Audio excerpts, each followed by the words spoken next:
Welcome to the Peoria County Clerk's Training Program. In this short video, I will explain how to file a Statement of Economic Interest through the website.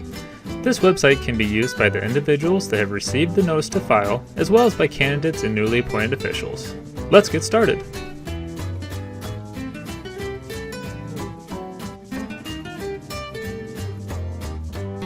New users to the website will need to create an account.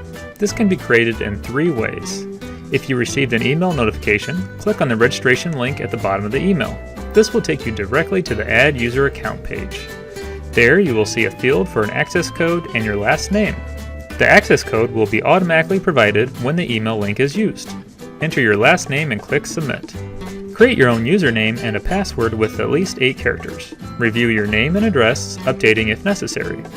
The address must be your personal mailing address, not a business address. You can also change the email address that we will use to send notifications. It can be a personal or work email.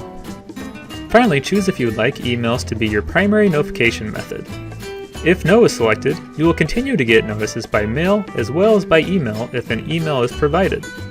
If yes is selected, you will continue to receive emails and a paper statement will only be mailed shortly before the filing deadline. Please choose Yes to email notifications to save the county unnecessary mailing costs in future years. Once the information is submitted, you will be ready to log in. Enter your username and password. Your home screen will appear, which will be the Statements page for most users. If you received a paper notice to file, go to the Login page and click Create New User Account. The access code will appear at the bottom of your letter you received in the mail. Enter it, your last name, and click Submit. Once your information has been entered and submitted, you will need to confirm your email address by opening the email that was just sent to you and clicking on the link. You are now ready to log in. If you did not receive a notice to file, and you are a new user that needs to file as a candidate or newly appointed official, go to the Login page and click Create New User Account. Then click Not Sent Notice Required to File button at the bottom of the page. Once your information has been entered and submitted, you will need to confirm your email address before logging in. For all users, the email notifications sent in future years will just list your username.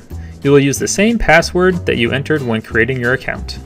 If you forgot your password, click the Forgot Your Password link on the login page. An auto-generated password will be emailed to you.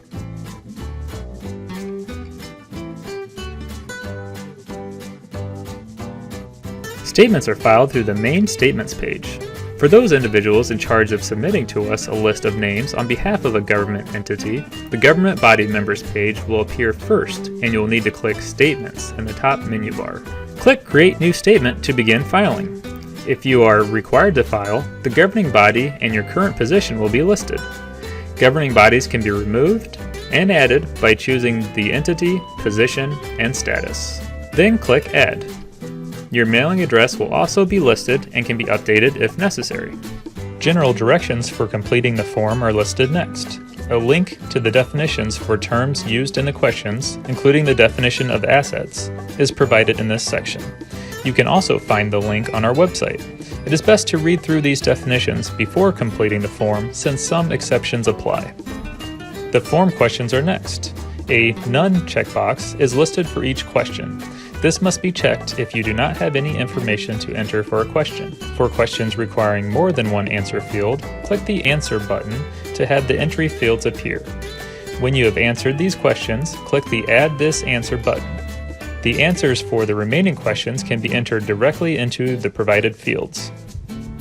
A verification statement appears after the questions and Agree must be checked. Finally, the reCAPTCHA security feature is used.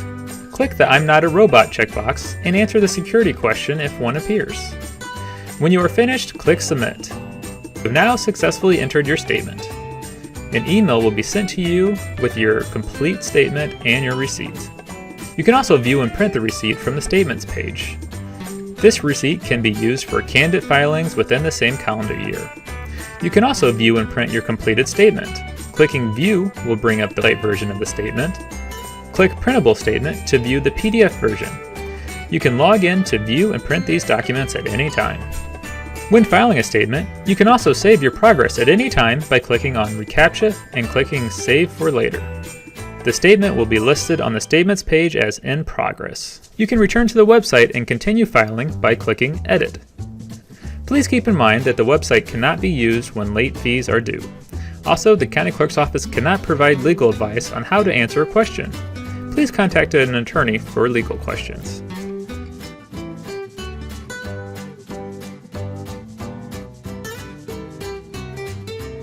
Other menu options are available across the top of the screen or in a menu icon when using a mobile device.